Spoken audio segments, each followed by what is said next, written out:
We are in the mighty city of Rome, heart of the Roman Republic, in January of the year 27 before the Common Era.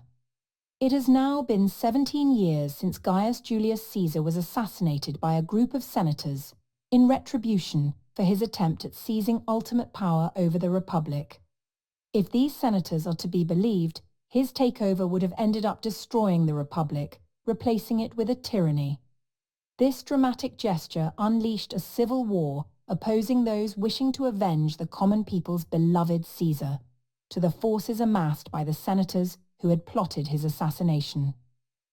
For almost 2 decades, Romans fought Romans, families were torn apart, thousands were killed, and chaos reigned.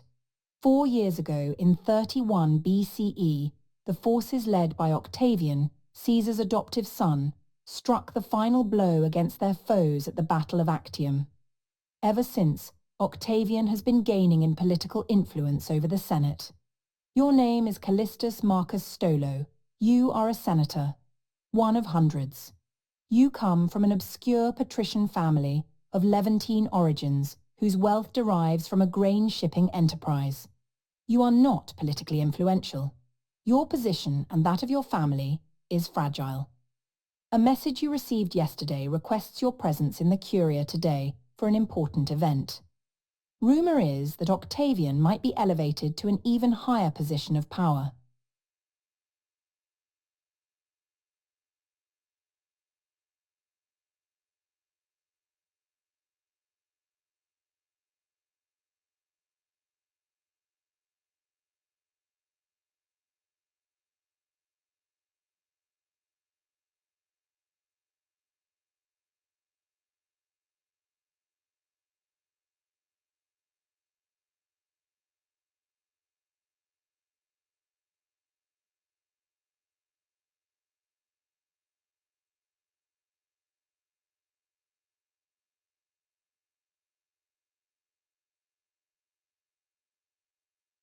I'm worried, Callistus.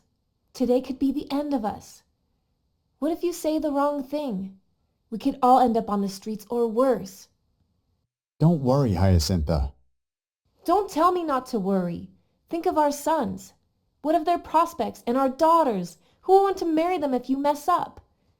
And your cousins and their children? It's not your life that's at stake. It's the whole family's. So stop dismissing me and let us think this through. What's your plan? My plan? You don't have one, do you? Well, no. That's what I thought. Listen, I talked this over with your sister, and we think our best bet is to gather information first and commit to one side only once we have had the opportunity to assess which faction is most likely to come out on top. It kills me that I can't go with you to the Curia, and that I'm stuck here at home. But I guess we'll all have to trust you. Dominus, if I may. What is it, Faunus? I don't have much time. Dominus, I was wondering if you had reconsidered what we talked about the other day. It is just that my wife and we've served you for years, and with everything going on these days, we're afraid about where your household might end up once the dust settles. To be honest, we are afraid that, the gods forbid, if something bad were to happen to your family, our children and us, we could end up separated and sold to other owners, or even, may Vesta protect us, to the mines.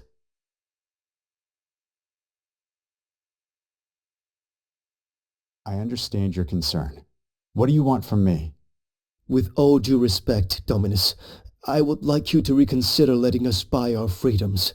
We could agree on an amount, and then you could go to the Registrar of Slaves and make it official. We'd be freedmen.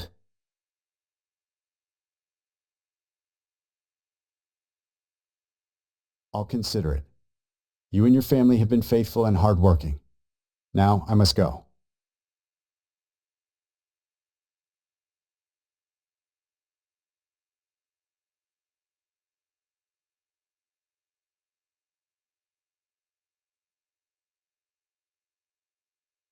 Callistus! Callistus! Come see me, my love. Felicia, my tigress! I'm in a hurry. I've been summoned to the Curia. But what is it? I know. Everyone knows something big is about to happen. That's actually what I want to talk to you about. Listen, love. I think all of Rome knows how Octavian feels about adultery.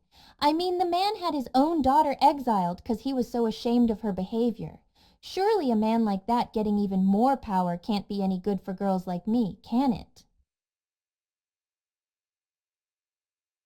I think we both know that's not the full story.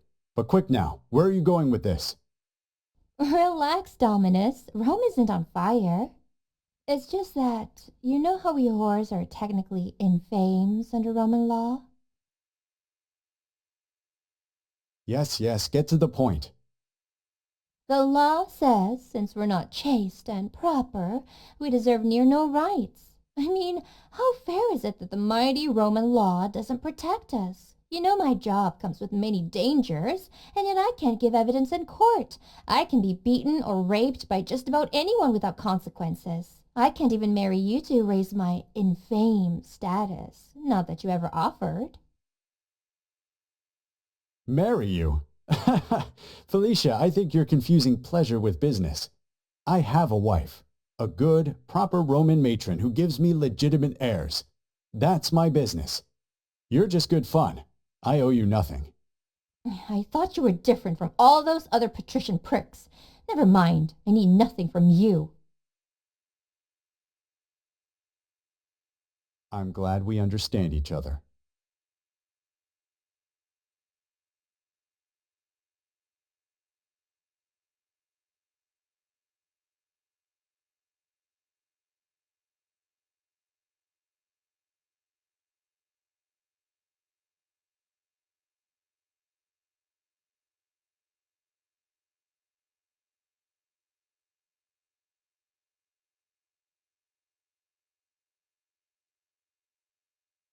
Ha! Callistus, you rascal! You made it! Are you as nervous as I am?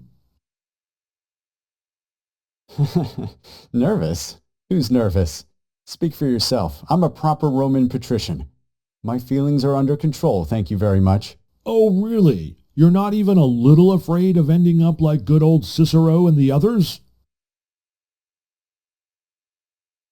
What do you mean? Huh. Can't remember, can you?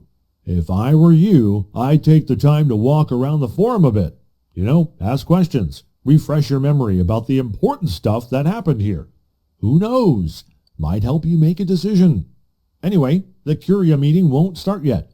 We're still waiting for the important folks to show up.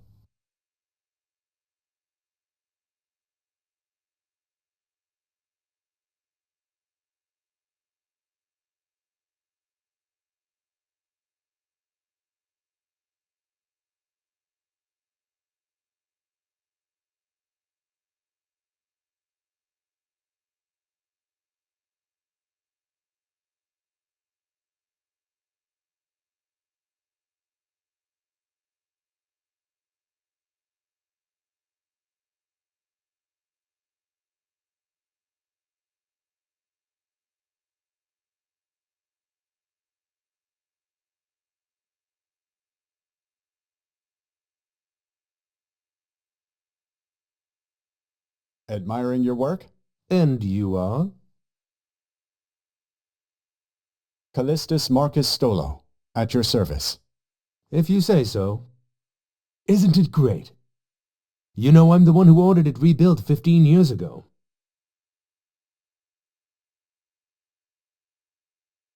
Yes, I did know. And what a service this was to Rome. We shall all forever be in your debt. I'll be sure to make an offering before the Curia meeting begins. Might I broach a delicate topic with you, Venerable Senator? Of course, my boy. When one has lived a life as long and eventful as mine, one must aim to share one's wisdom with others. What is it? You see, I'm in a bit of a conundrum. Should I throw in my support with Octavian, or should I oppose his rise to even greater prominence? An easy choice. Support him, obviously. Actually, if you must know, my boy, as a senior ex-consul, I intend to bring a motion to the Senate today recommending that we give him the honorific title of Augustus. You will? Are you not worried that this will only convince him that he's entitled to even more powers? Whatever we do, he'll take over. It's inevitable. One must be practical in one's politics, or else one ends up dead. Back during the Civil War, I aligned first with Brutus, then with Mark Antony, and finally with Octavian. I feel no shame over this. The important thing is to land with the winner, and share in the spoils of victory. If I garner support for Octavian now, he'll reward me later. And that's all that matters, really. So you're nothing but a coward. Despicable. This is the Comitium. Ever since Rome's earliest days, it has been a crucial political and public space, serving as the central area for Roman assemblies and legal proceedings. It was the site where citizens gathered to vote and participate in the comitia, or popular assemblies. The Comitium was also the venue for significant political and legal events, such as trials and speeches. The platform on which Roman politicians made speeches is called the rostra. It is feared that Octavian, should he rise to even greater powers, intends to reform the Roman political system, shifting away the center of power from citizen participation towards new structures over which he has more control. So, you remember now, don't you? What was displayed on the rostra in the early days of the Civil War?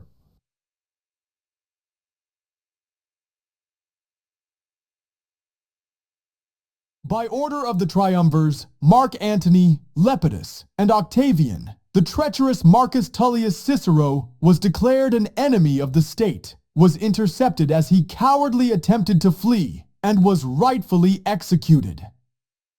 And now, so that all may witness the consequences of treachery, I give to you his tongue and his hands.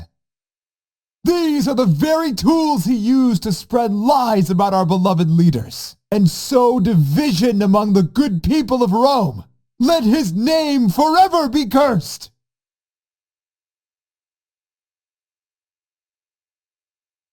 I don't know about you, but I wouldn't want to cross Octavian, and it's not like he's the first. Gods, we could say it's a Roman tradition. Remember Sulla about 50 years ago? His hit list? He basically declared open hunting season against all of those who had opposed him. Even the lowliest freedman could claim a huge reward if he managed to get his hands on one of the hundreds of patricians on Sulla's list and dump his mutilated body on the rostra. Scary stuff, my friend, very scary.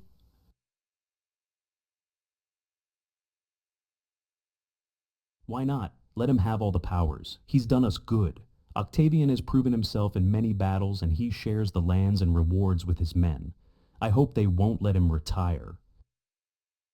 I don't know, son. He seems too hungry for control to me.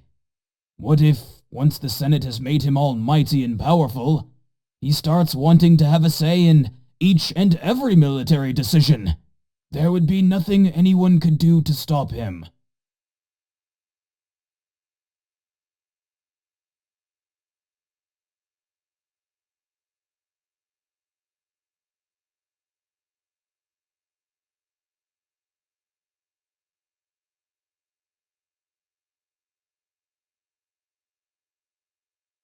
You have now completed your exploration of the Forum, and you are ready to enter the Curia Julia to continue gathering information.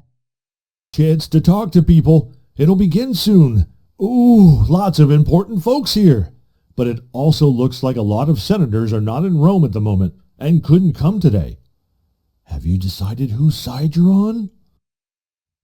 Back off! Why are you coming at us so fast?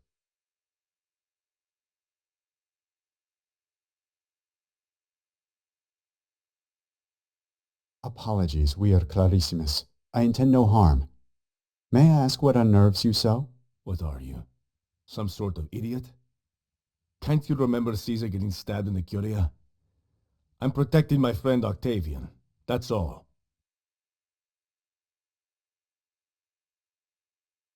Caesar was killed by senators loyal to the Republic because he had made himself a tyrant. Does Octavian intend to do the same? Watch yourself or you'll regret it! Listen, you're a nobody, so I don't even know why I bothered talking to you. But don't you get it? Octavian does not want to destroy the Republic. He wants to restore it. Restore it? What do you mean? He's the most selfless public servant that ever was. Sure, he'll accept the powers, but only so that he can rejuvenate and stabilize Rome after all those years of civil war have undermined it. Then, he will restore the Republic's traditions and governance.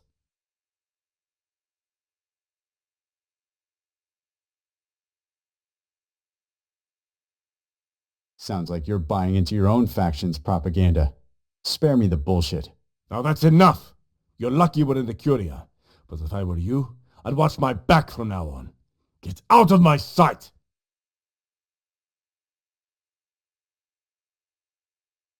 Do you intend to just sit there and do nothing while Octavian's minions put on a play for us to grant him supreme powers?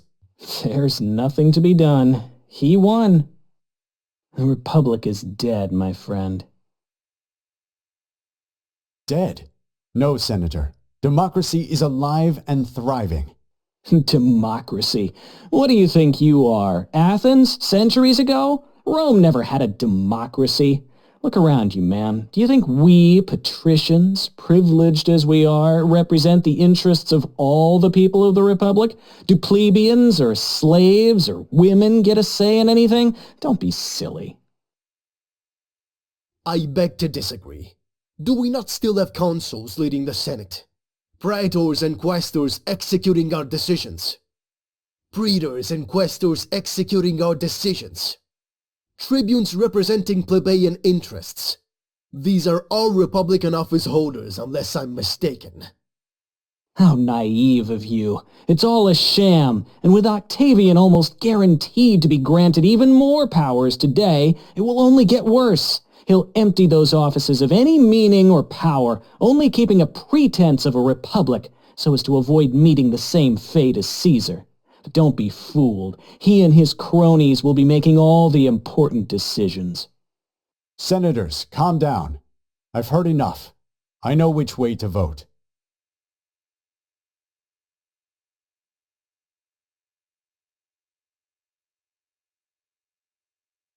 Senator Lepidus, if you'll excuse my boldness, I just wanted to say that I think the way Octavian treated your father is outrageous. I stand with you. You know my father? What am I saying? Believe me, you don't want to be seen with us. And why is that? Octavian knows that we oppose him. If the way he treated his enemies in the past is any indication, he won't hesitate to strike against us or anyone seen associating with us.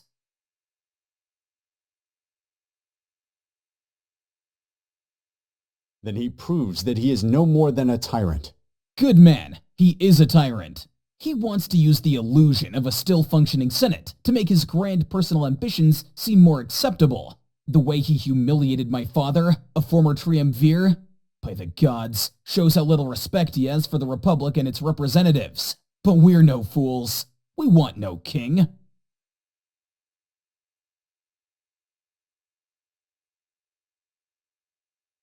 I could not agree more. Let us remind the other senators of the meaning of republic.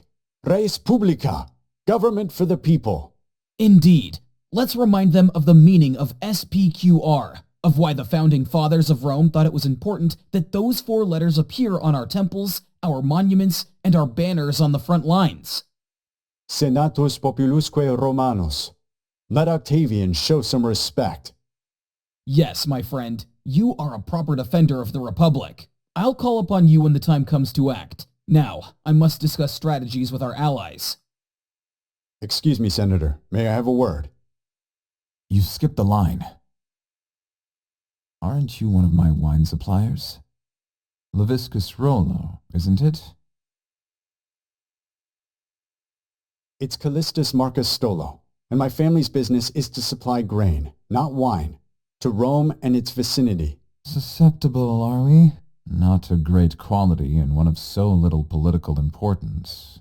What do you want?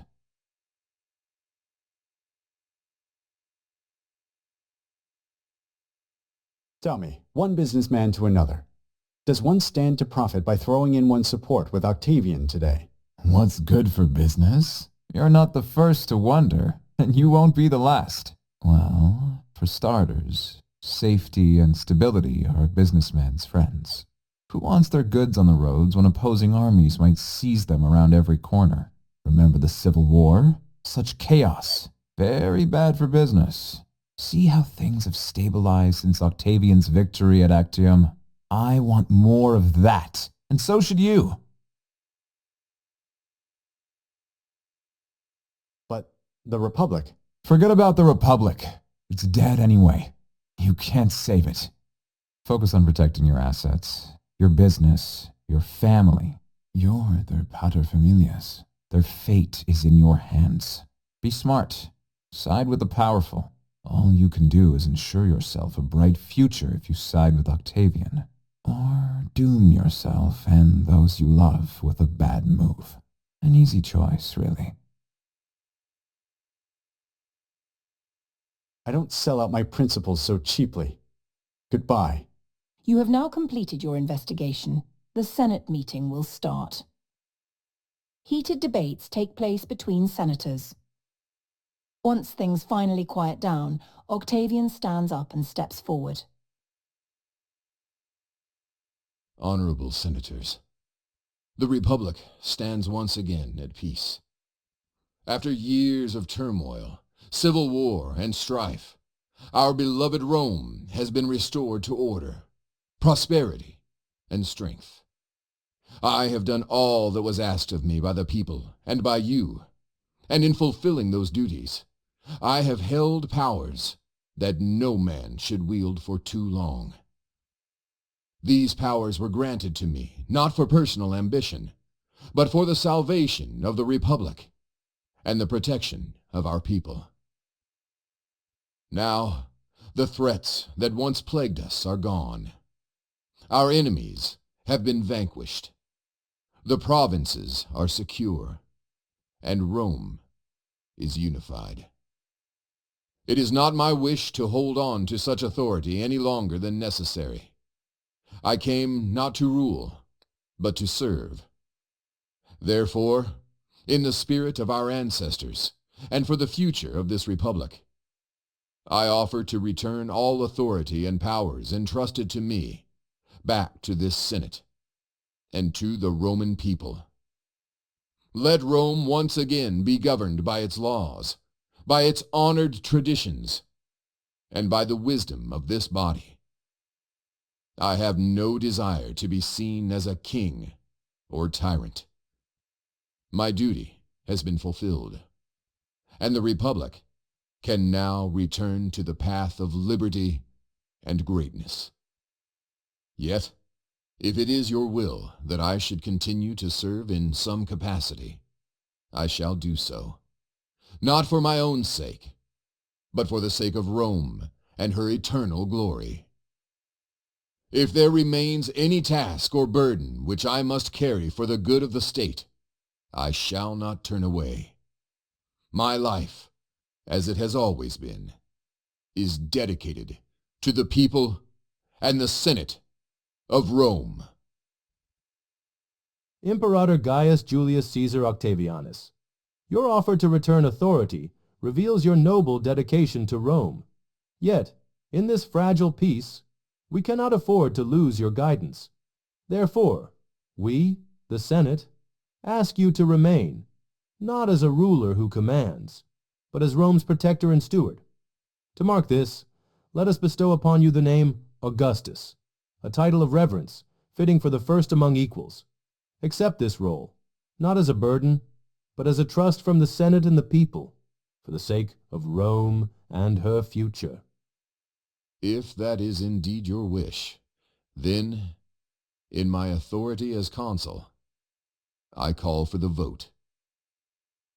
Senators will now debate amongst themselves and separate into groups based on their vote for or against Octavian. You must now cast your vote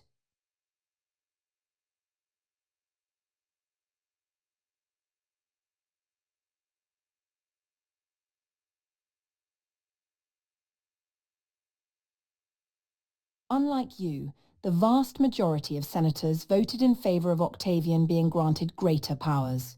For 5 weeks, you and your family live your lives normally. Until one morning. Take hold of him! What? What for? Peculatus. That's an outrageous accusation. My husband is an honest man. That will be for the questiones perpetue to decide. You chose wrong, Senator. Dead wrong. We're leaving.